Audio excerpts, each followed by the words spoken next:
Okay, ayan na lang. Sige, game. Alright, so ang goal karon na to is first time ni Ennis to magduha ka chapter. So kaya na paspasan na to gamay at the same time I'm hopeful nga dili ma-break ang essence no sa chapters. So akong buhaton karon is probably okay ninyo ako na lang basa sa chapters verse side by side para maapas to within pila ka minutes 45. Game? So start ta sa sunod ta sa chapter 10 and then chapter 11. So ang previous ato ka session kay katong blind man, di ba? So and then at the end sa yaka miracle sides nahil siya nag-preach na siya, di ba? Kasabay kuha na siya, hindi kasaban siya, i-accuse siya, etc. So now, magsuot na sa chapter 10, in continuation na to sa chapter 9, verse 1, yun na siya. Truly, I tell you, anyone who doesn't enter the sheep pen by the gate but climbs in some other way is a thief and a robber. So sheep pen, also may there was a sheep pen before. Possibly nga a sheep pen before but bigger. So dako na mga bricks ba. So nga sheep pen. So yun ni Jesus is, truly I tell you, anyone who doesn't enter the sheep pen by the gate but climbs in some other way is a thief and a robber. The one who enters by the gate is the shepherd of the sheep. The gatekeeper opens it for him, and the sheep hear his voice. He calls his own sheep by name and leads them out. So verse 2. So it call niya by name, di ba? So ang shepherd mo enter sa gate and then gatekeeper, so makita natin yun dali. So makabalot ang shepherd siya kay ang moagi siya sa gate, di ba? Ang thief o ang robber mo ato siya sa outside sa gate. So example mo ni ang wall. So mo ambak siya ba mo climb. So sa 3, and the sheep hear his voice and he calls his own sheep by name and leads them out. So verse 4 then, when he has brought all his own outside, he goes ahead of them. The sheep follows him because they know his voice. So kumuha to siya sa outside, brought all his own outside. Ang sheep mo follow sa shepherd, di ba? Kay kabalo sila, they know his voice. So they will never follow a stranger. Instead, they will run away from him because they don't know the voice of strangers. So that means unknown voice, dili sila mo follow ang sheep. So yung ana kasimple ang sheep, di ba? And then verse 6, Jesus gave them this figure of speech, but they did not understand what he was telling them. So then Jesus said again, so truly I tell you, I am the gate for the sheep. All who came before me are thieves and robbers, but the sheep didn't listen to them. So kinsa man niya ang kaning all who came before me are thieves and robbers. Kinsa man niya sila? As possible mo ni sila ang dili possible mo ni sila ang false teacher, di ba? Sila ang ginatry na nag-dissuade ang sheep. But ang katong kabalo sa good shepherd, sa shepherd, dili sila moadto. Pero ang katong mga people nga walay hanaw ga follow sila sa false teacher. Kuha ninyo? So, possible po sa religious leaders. Ang kastorya ni Jesus ani is religious leaders So, nanay ginakuan na, kinsa man ni possible false teacher. Diba? So, ginaigo na ni Jesus. So, grabe na ka-aggressive si Jesus. So, I am the gate. If anyone enters by me, he will be saved and will come in and go out and find pasture. So, kind of interesting. So, Jesus is ang shepherd. So, si Jesus ang shepherd at the same time, siya ang gate. So, sa atong pen, siya ang shepherd, siya po ang gate. So, ano man ta? Sa verse Verse 9. Sa 9. I'm the gate. If anyone enters me, he will be safe and will come in and go out and find pastures. A thief comes only to steal and then and kill and destroy. I have come so that they may have life and have it abundance. Have it in abundance. So ang thief kay mag-steal sila, mag-kill o destroy, diba? Kaya interesting. Okay. So usually ang thief mag-disguise sa ito siya sa gate. Ang robber is technically ang forceful entry. So, di ba kung mangawat ka, usually mag-pretend ka nga, ikaw, pupalit ka o something, di ba? Try ka purchase, then try ka kawat mo na thief. Pag robber is like forceful entry. Hold up ni, ano. So, robbery. Kuha na to.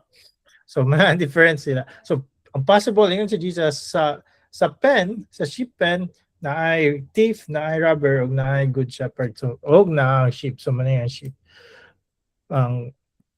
So next is siya sa verse 10.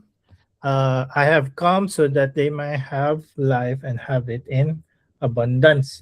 So si Jesus give siya of life and abundance, diba?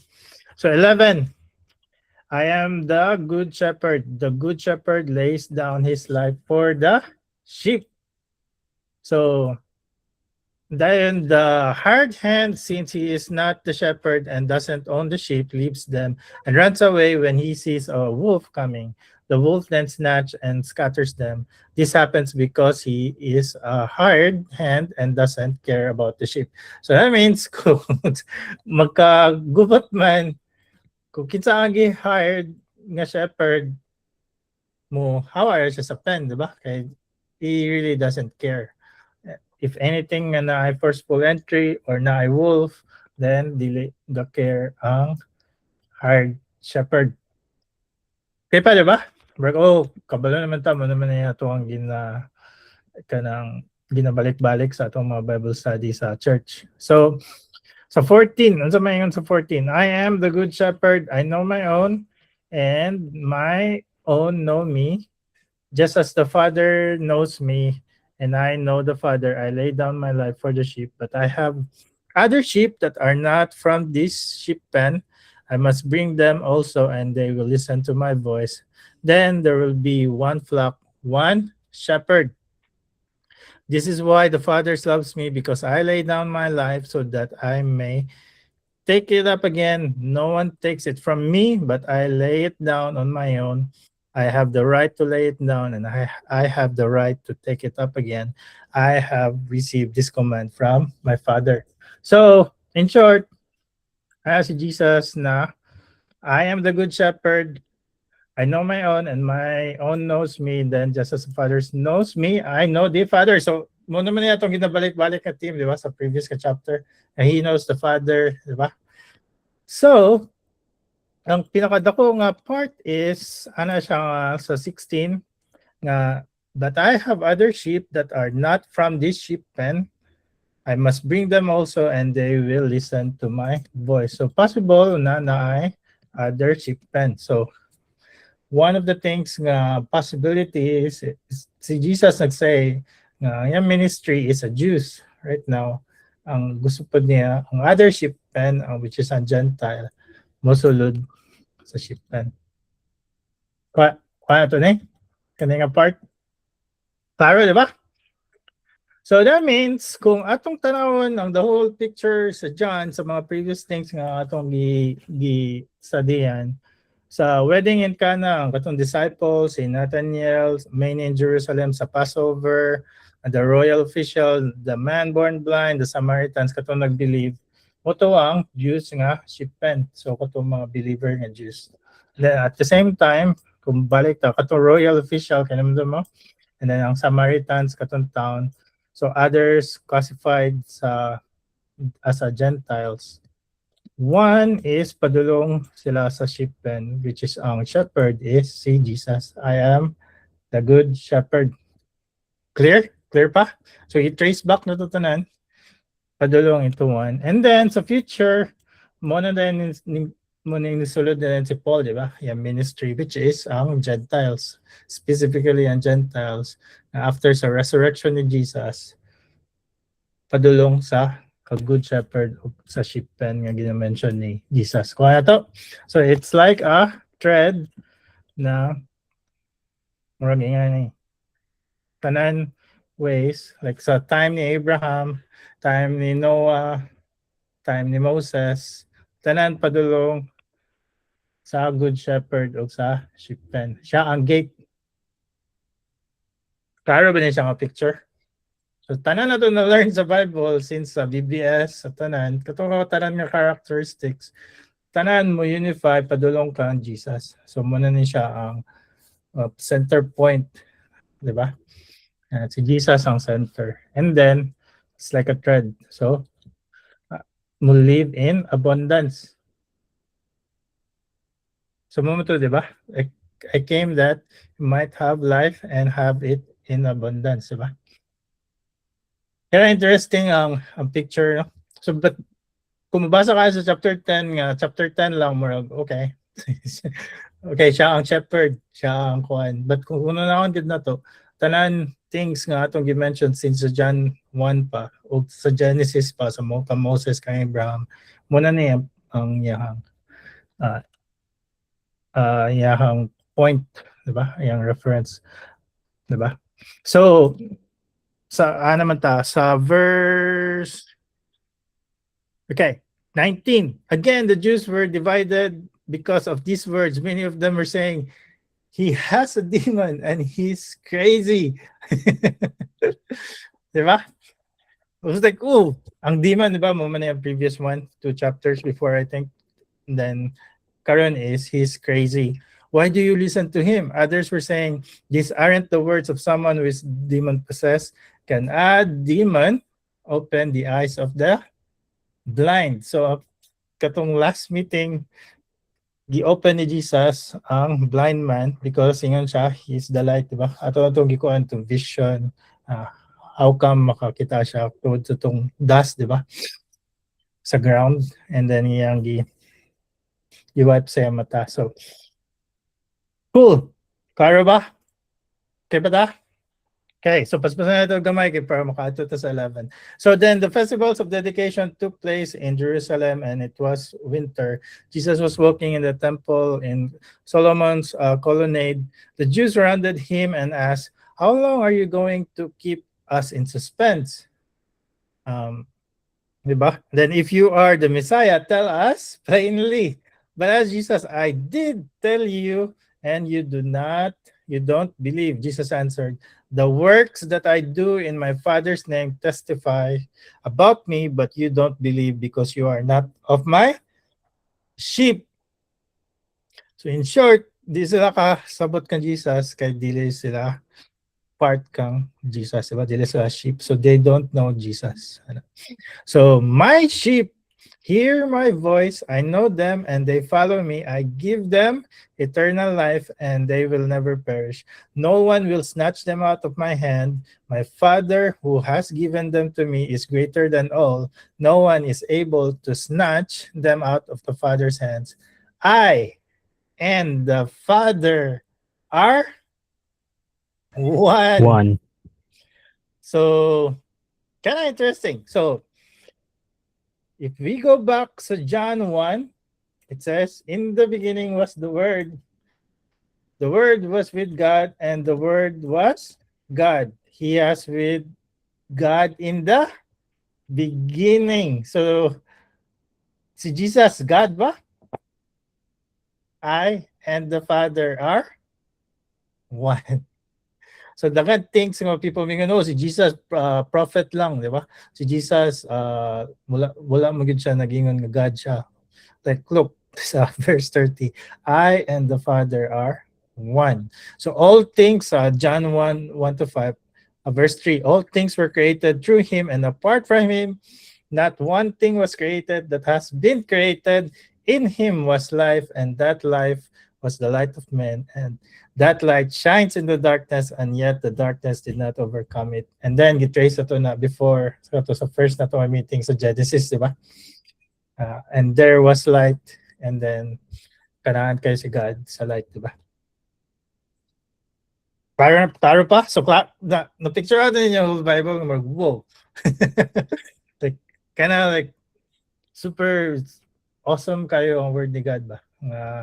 Sugod sa John, sa chapter 1, even padulong sa Genesis, di ba? Like, klaro kay siya, unsa ang mission ni Jesus, di ba? O, kinsa si Jesus. So, renewed effort to stone Jesus. So, again, the Jews picked up rocks to stone him. So nga naman, nasuko kay sila. Kay si Jesus nag-declare na siya kay God, di ba? I and the Father are one. So sa verse 32, Jesus replied, I have shown you many good works from the Father. For which of these works are you stoning me? Ano si Jesus? We aren't stoning you for a good work. So wala siya gi-stone before, since gihil niya blind man, gihil niya ang katong man, di ba, ang iyang body, di ba? So katong naisakit nga niadto siya sa pool ba. So wala siya gi-stone tungod sa good works. The Jews answered, but for blasphemy, because you being a man make yourself a God. So sa previous na tong session, si Jesus is higher, ginaingon ni Jesus, I am higher than Moses. I am higher than Abraham. Now, I am, the Father and I are one. So, He is God. So, dato na dayan ning rattle na tanan. Like, wait, what? Claim na siya ka siya si God. Di ba? So, kagubot na tanan. Like, God na to siya. Di ba? So, nga na, ang intensity, dili lang siya like, oh, okay, Father and I are one. Then, mga tao kayo mag, okay, Father. Dili, like, grabe naging kayo kataas ang emotion, taas na kayo ang ilang intent nga is kill si Jesus. So, it-stone nila si Jesus, di ba?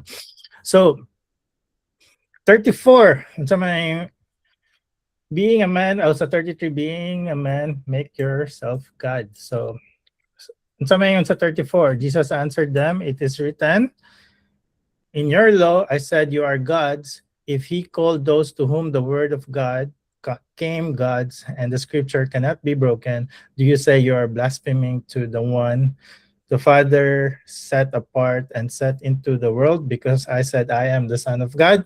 If I am not doing my Father's work, don't believe me, but if I am doing them and you don't believe me, believe the works. This way you will know and understand that the Father is in me and I in the Father. Then they were trying to again to seize him, but he escaped their grasp. So pasabot ingon si Jesus na, I've shown you many good works from the Father. For which of these works are you stoning me? Sa 32, then ano siya nga, kuha, di ba? Tungod kay nag-declare siya nga God, di ba? And then sa Psalms 82 verse 6, I said you are God. So pasabot Jesus' point in quoting Psalms 82 verse 6 was that if human judges can in some sense be called God in scriptures, that this designation is even more appropriate for himself. So mas way pa siya na credible because he himself is God, di ba? Para ba na siya? Kasi sa scripture, may gods, di ba? Even like nag-judge siya sa nation, judge siya sa council, di ba? But this time, si Jesus himself is God. So, okay. So, ang verse 38, the Father is in me and I in the Father. So, mo ang theme ani nga chapter, di ba? So, next is, so he escaped Jesus, verse 40. So he departed again across the Jordan to the place where John had been baptizing earlier, and he remained there and said, John never did a sign, but everything John said about this man was True, John the Baptist ni, diba? And many believe in him there. So many believe in him there. So dagan believers. So dagan sheep na niadto kang sa Good Shepherd kan Jesus. Now, let's see ito na sa chapter 11. Okay. So now a man was sick, Lazarus from Bethany, the village of Mary and her sister Martha. So technically muni ang Bethany, and possible si Jesus na dani some point daning area. Unknown man ni siya ang location ko asa si Jesus, but possible na dani. Okay, game. So Mary was the one who anointed the Lord with perfume and wiped his feet with her hair. And it was her brother Lazarus who was sick. So the sister sent a message to him, Lord, the one you love is sick. So nagsakit si Lazarus, di ba?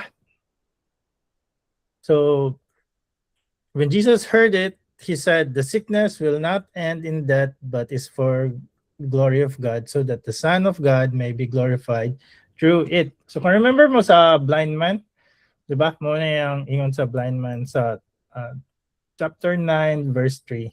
Neither this man nor his parents sinned, Jesus answered. This came about that God's work might be displayed in him. So it's similar, di ba? So the sickness will not end in death, but it is for the glory of God, so that the Son of God may be glorified through it. So it's a will sa Father. So ato nito sa 5. Now Jesus loved Martha, her sister, and Lazarus. So when he heard that he was sick, he stayed 2 more days in the place where he was. Then after that, he said to the disciples, let's go to Judea again. So that means possible na si Jesus na balik siya sa Judea. So somewhere na Romania and Judea. Okay, so gabi ng baklay. So sa day 2, pag-receive ni Jesus a message, then 2 more days nagstay si Jesus, and then nag-decide sila nga mo go, di ba? And then sa 7, then after that he said to the disciples, let's go to Judea again. And verse 8, nag-reply ang iyang disciples, Rabbi, the disciples told him, just now the Jews tried to stone you, and you're going there again? Like, pati yun na si Jesus, stone na ganun siya, ay, balik pa ka dito again, diba? So, is it like possible na kung i-relate na to sa chapter 10, siya, I am the good shepherd lays down his life for the sheep. The hard hand, since he is not the shepherd and doesn't own the sheep, leaves them and runs away when he sees a wolf coming. But this time, kung ibalik na to, si Lazarus, katong time, balik siya sa Judea. Grabe na kayo ang intensity, di ba? Kung bumalik si Jesus, dako possible ilang thought is, kung balik sila, matay sila, di ba? Pat yun sila, kay stone siya. So, our friend, then si Jesus, verse 9, aren't there 12 hours in a day? Jesus answered, if anyone walks during the day, he doesn't stumble because he sees the light of this world. So that's Jesus. But if anyone walks during the night, he doesn't stumble because the light is not in him. So pasabot, ang akong ministry karon, nako karon dani sa world, this is the time na mugo ko dito. Even though unsa ang ma-happen nako, naget sa to na ang kaninga sentence. So, but anyone, verse 11, he said this, then he told them, our friend Lazarus has fallen asleep, but I'm on my way to wake him up. So, he, as a good shepherd, he goes where it's dangerous. He risks himself for one sheep, which is the Lazarus, diba? He doesn't abandon Lazarus. Because it's possible na, mamatay na si Lazarus, okay, next location. But no, si Lazarus kaya friend, di ba? So, he goes there to risk his life, di ba? So, how do we know nga dangerous to nga moment? So, verse 12, then the disciples said to him, Lord, if he has fallen asleep, he will get well. So, Jesus, however, was speaking about his death, but they thought he was speaking about natural sleep. So Jesus then told them plainly, Lazarus has died. I am glad for you that I wasn't there so that you may believe, but let's go to him. Then Thomas, called twin, said to his disciples, let's go so that we may die with him. So that means, ang ina una sa mga disciples, pabalik sila sa Judea. Ako possibility nga, insta-kill sila dito.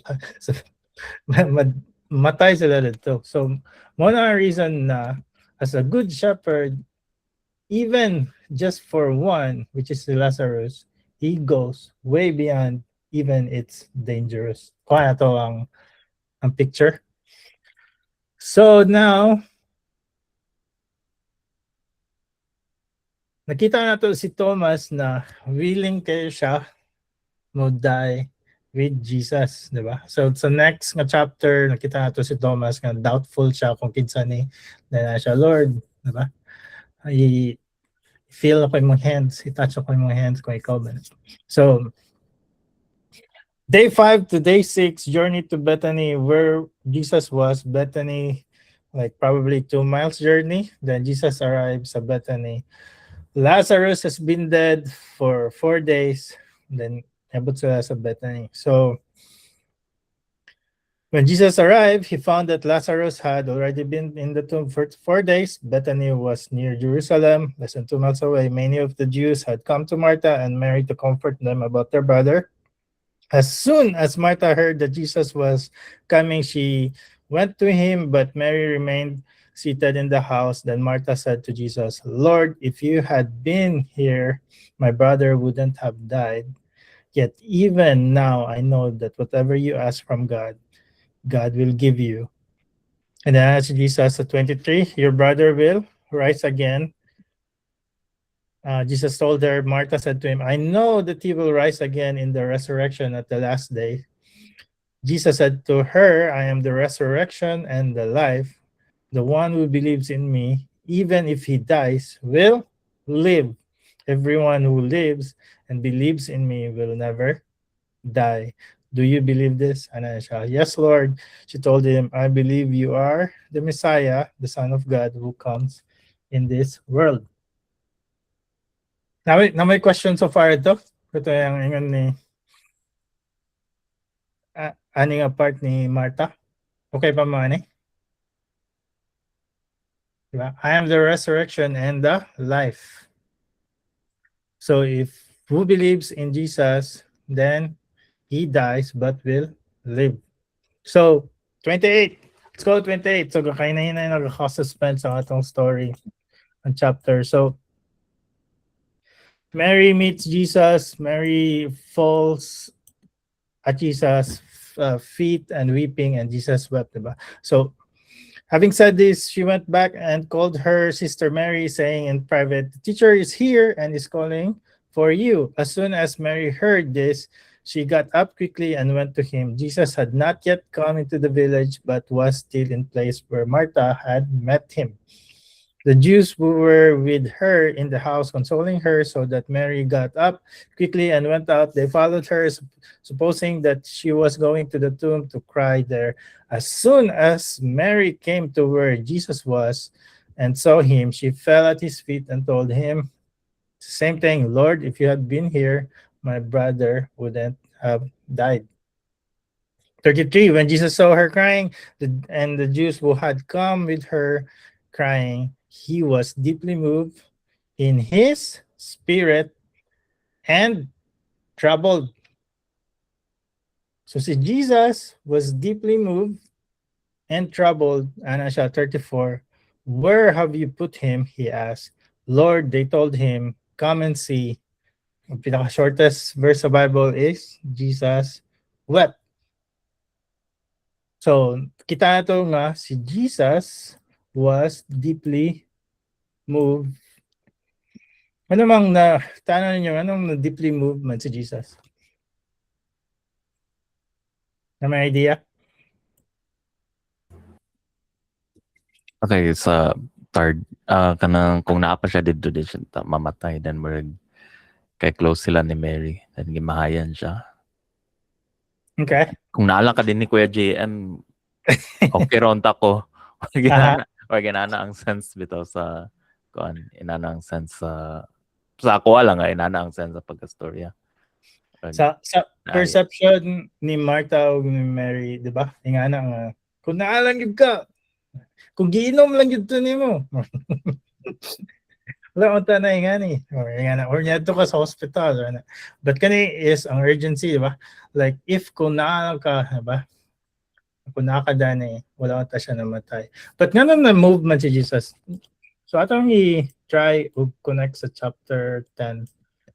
So, si Jesus, he understand that weight because he's fully human, di ba? So nakita ko niya ang weight, ang gravity sa death itself, namatayan ka, and the effects of that sa tao, di ba? He grieves over sin's consequences, including death. And then he feels our pain. He's sympathetic, di ba? And then God became human to end sin and brokenness. So mostly, mo ni ang mga like common yung ginakuan sa Bible, diba? Sa churches or sa Bible study nga, like 100% si Jesus knows your pain, diba? Your feels are your pain. But as a good shepherd, nakita niya ang sheep na mo undergo ani nga pain, ang painful nga circumstances. That's why nakita niya grabe kayo ang effect sa sin, di ba?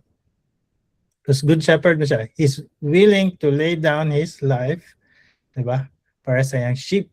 So, ingana ang iyahang ingana kahay ang iyang standard, kumbaga.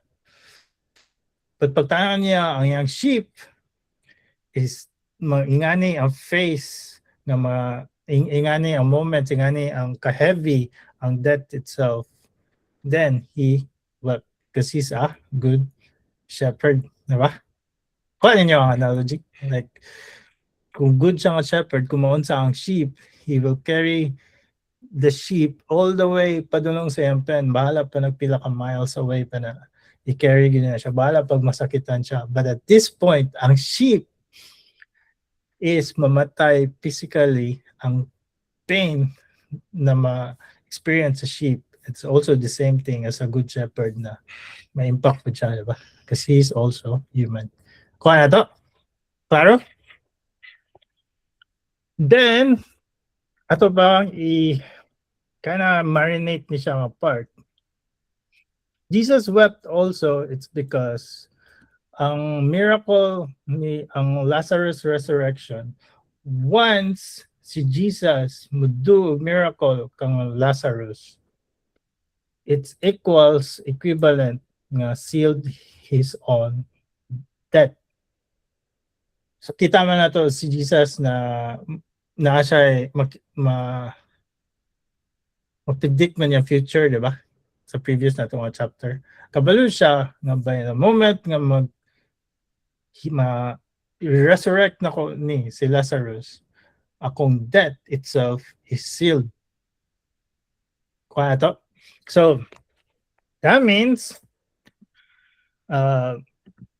Jesus knew that raising Lazarus would actually cause the religious leaders to finally take action to put him to death. So 45 to 53 minutes later. Giving Lazarus life was sealing Jesus' own death or young life. It's 1:1. So if I'll heal Lazarus, then my life will be over, diba? Masealed. Kuha na to? So heavy kayo ang sayahang part ni Jesus. He sees his sheep na mag-go ani nga painful na circumstances. At the same time, he knows na once I heal Lazarus, mo ni pudang akong sealed na destiny na sa iyang death, di ba? So, one life is equals to one life, di ba? Kuha ito. So, it's like a shepherd, di ba? Atong parable of the lost sheep ba? Go beyond 99 para sa isa. And then, kung pag-uli, grabe nga suffering, balag magsakit siya, balag mamatay siya, just for one sheep. So, that's why, ano siya sa chapter 10, verse 14 to 15, I am the good shepherd. I know my own, and my own knows me. Just as the Father knows me, and I know the Father, I lay down my life for the sheep. It's the same thing. So he doesn't abandon Lazarus. He brings life where there was death. It demonstrates he truly owns the sheep, unlike a hired hand. Even though na-wolf sa Judea, mato siya, even though na-threat sa iyang life, he still goes. He doesn't abandon on one sheep, which is Lazarus. Diba? Game. So, continue to sa 40. Let's say. So 36. So the Jews said, see how he loved him. But some said, couldn't he who opened the blind man's eyes also have kept this man from dying? And then 38, then Jesus, deeply moved again, came to the tomb. It was a cave, and a stone was lying against. So Jesus removed the stone.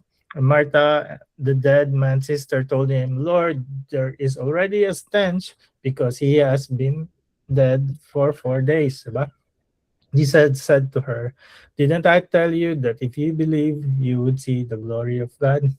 So they removed the stone. Then Jesus raised his eyes. Father, I thank you that you heard me.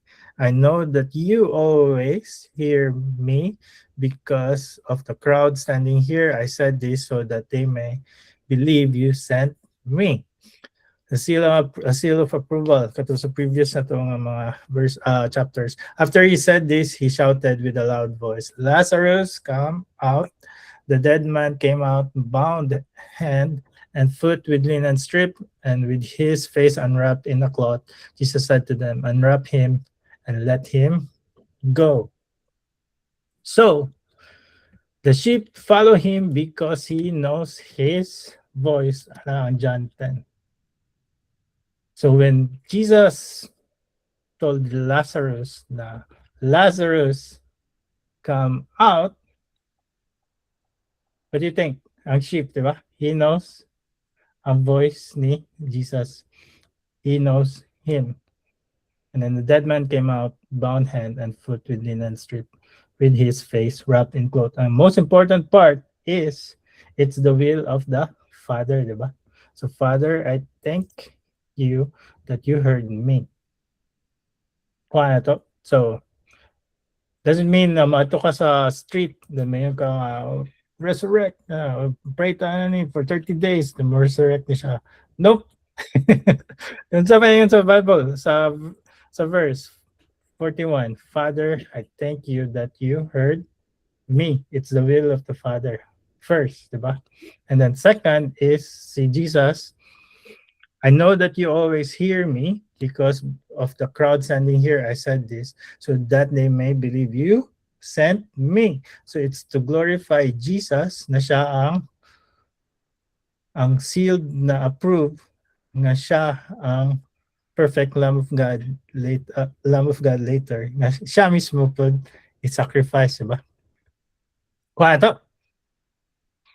So, therefore, many of the Jews who came to Mary and saw what he did believe in him, but some of them went to Pharisees and told them what Jesus had done. So the chief priests and the Pharisees convened the Sanhedrin and were saying, what are we going to do since this man is doing many signs? If we let him go on like this, everyone will believe in him, and the Romans will come and take away both our place and our nation. One of them, Caiaphas, who was a high priest that year, said to them, "You know nothing at all.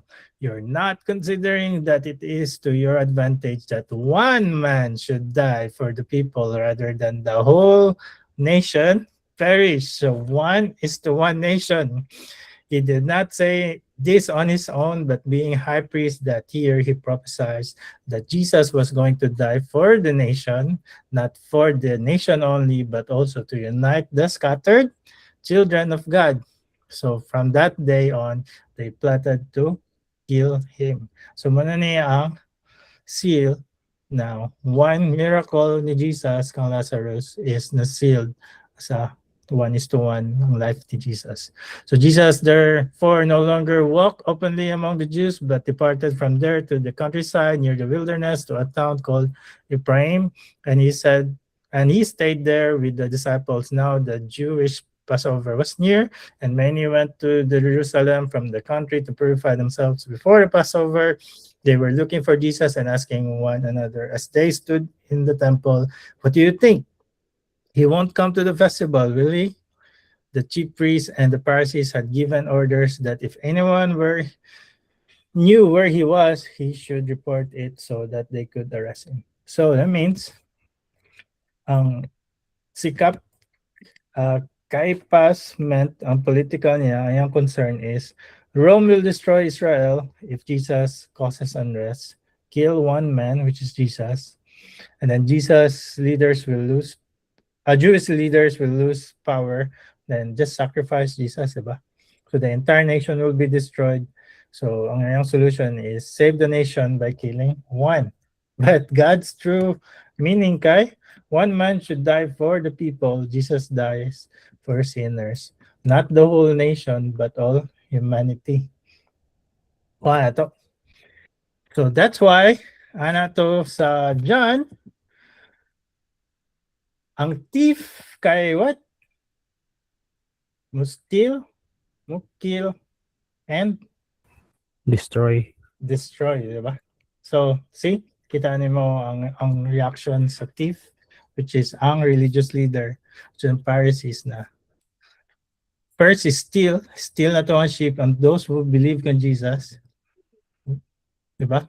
Kill na to si Jesus itself. So, for the sake of the nation, and at the end, wala sa kabalo nga nation will be destroyed, diba? If kung wala si Jesus. Kaya that? So that's why in 10 of 11, kaya mura og parallel sila together.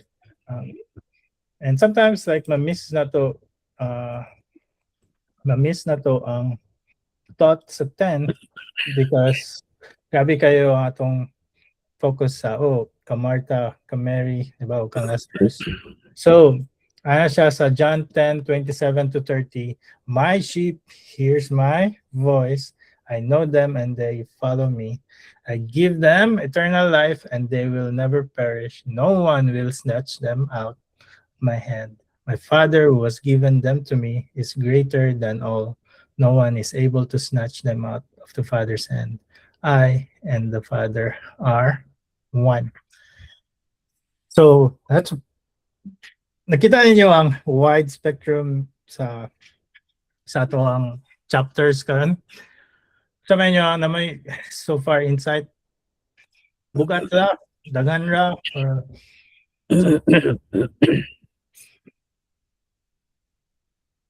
sa may maka-share.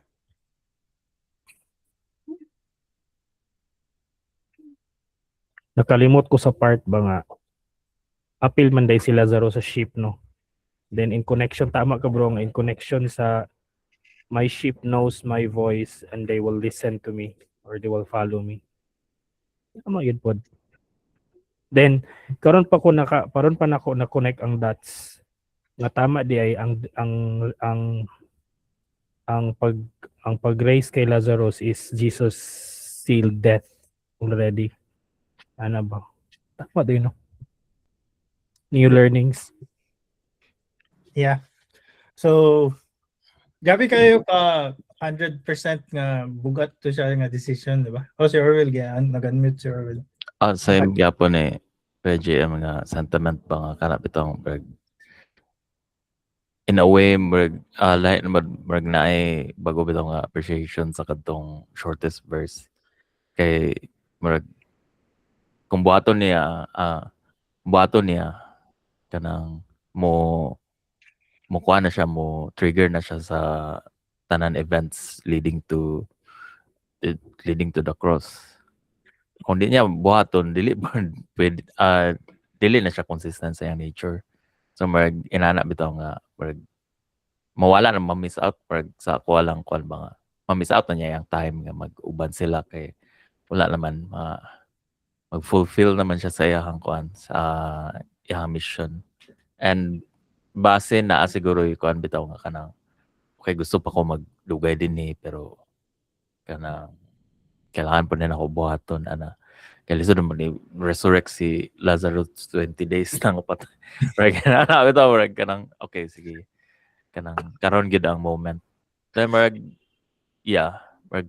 mas ma-appreciate bitaw ni mga okay sacrifice gid siya nga kuan bitaw. Kay mo na may nag-trigger sa whole kuan whole thing nga mahitabo siya. Kaya kadto lang ako ang kuan sa makiklaro lang ko sa kadto bitawng abundance gaw ay pero may mga mo na gamiton sa kanang mag-share gospel ba. Mamaya na nasa pinakauna lang first nga spiritual law. Pero di magay ko ka kuan good kung mga tala ako sa mga interpretation o unsa nga abundance. So, ang abundance life, I think connected to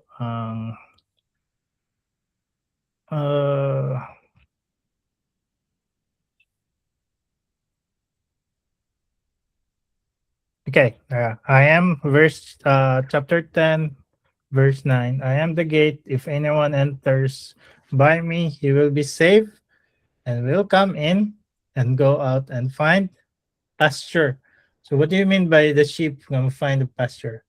It means ang iyahang life is fulfilled na ata na niya needs, di ba?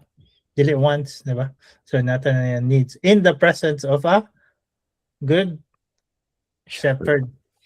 So doesn't mean abundant life na na ako'y Ferrari, na ako'y Tesla. Di ba? So I am the gate. Usually sa mga conversations magud nga kuanan ni I think na difficulty lang sa amuha magud nga kuan kay ang pag-share na mo sa gospel then sa booklet mo ginaa so abundant life kuya di na may kuan di na may maglisod na dito pud mi sa bukid magkuan nga kana bitaw lisod gid sila like wala sila gakaon murag in a way murag ma-challenge. I think ma-challenge ko sa verse then murag usay ba makakuha na ko okay wala ko kabalo sa nga murag nibasa ko sa whole thing pero wala gyapon ko kasabot sa unsay pasabot nga abundance ato kay murag usahay kuha na bitaw nga okay mo okay lang atong life pag nanas murag kuha na bitaw siya murag kabalo lang ko nga kana murag di raman po dinana siguro ang kuan interpretation kaya usually ang pinaka lahos na dinana nga kuan which is katong mga wrong interpretation kay katong mga prosperity gospels nga tulan ta mahatag na tanan then murag I think false para sa kuan murag false magud pud siya nga kuan nga prosperity gospel mura siya ganang inana bitaw. Yep. So marag mo lang din nga na kuha lang ako na brought up. Yep. So nice kayo nga yung mga brought up. So muna balik ta sa yung context, diba? Kung asa tugikan is ang thought na he is a good shepherd. Abundance life meaning you find pasture. So ang sheep dili na mamblema asa siya mukaon, diba? So provided siya. But ang sheep dili mukaon og cake kun dili pasture, diba? So, nasa yung pagkaon, sustenance niya everyday na, diba? At the same time, the best nga abundant life is being in the presence of the good shepherd. So mao na ang pinaka-importante ang atong abundance life nga ginaingon sa Bible. So muna nga moingon sa ingani may man mabuhaton and then millionaire ka, trillionaire ana. But the next chapter in chapter 10 is about death, di ba? Never once gingon na si Lazarus na ingani, number 1, number 2. Maski si Mary or si Martha, di ba? So na siya ingani. Kung naa ka Lord, nabayad ito ko nimo og 2,000 or something, na kwarta para mapaspas, di ba? But no, that was like the real na life and death situation. Na wala anything na imamadala pag mamatay ka, di ba? Mga na ba? So, ang context niya is more on about si Jesus ang good shepherd, dili kay kung i-accept mo si Jesus, abundant full and madato ka. So, Mostly spiritual lang siya nga kuan aspect. Dili siya kuan. But if ang heart sa man mo follow kan Jesus, all of his perspective, mental, emotional, physical, everything will change, diba? It's because mo follow mo siya kan Jesus and follow siya sa scripture. And then, dadto na din makita ang imong output, diba? So, the things nga imong ma-happen sa mga life, it doesn't mean nga may mo ka millionaire, but you change, diba? And possible part is monetary. Kuha na to.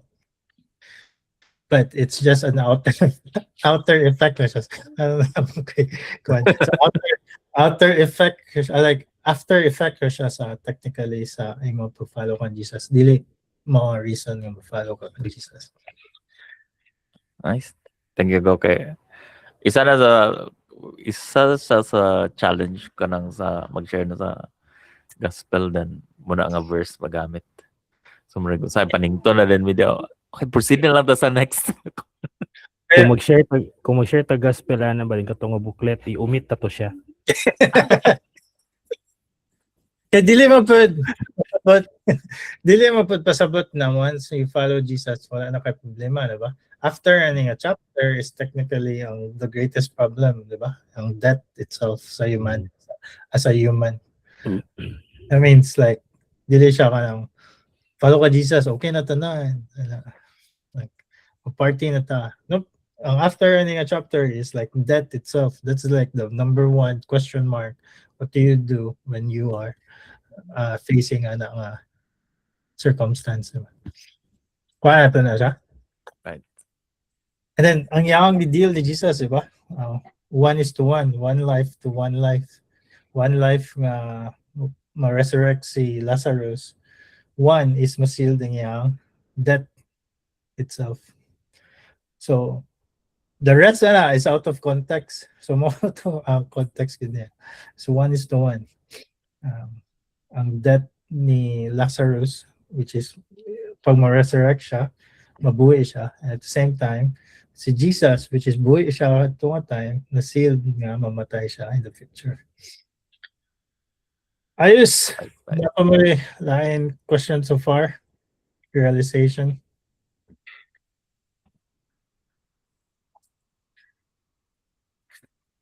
Wala na? Yeah. Okay na, bro. Okay na. Okay. Yeah. So dili kay ni siya ginakuan sa mga sa churches sa Bible study, no? Nga topic kay sometimes kulang ra time. So ma-shorten siya, diba? Like ina-cut ba? But I hope na appreciate ninyo ang whole context niya. And actually later nanagid ta sa part nga gaka-intense na ang mga tong Bible study, ang timeline ni Jesus kaka-intense. And the more kung nakita to ninyo thread, the more na mga stories sa Old Testament ga connect na sa time ni Jesus. Dagan na reference sa Old Testament, dagan na reference ka Moses, sa padulong na kan Jesus na that. So nanata sa officially sa tunga sa ato Bible study. So yeah, game. Can I extend to 3 minutes? So, na may prayer request so far. Ako sa stop my recording.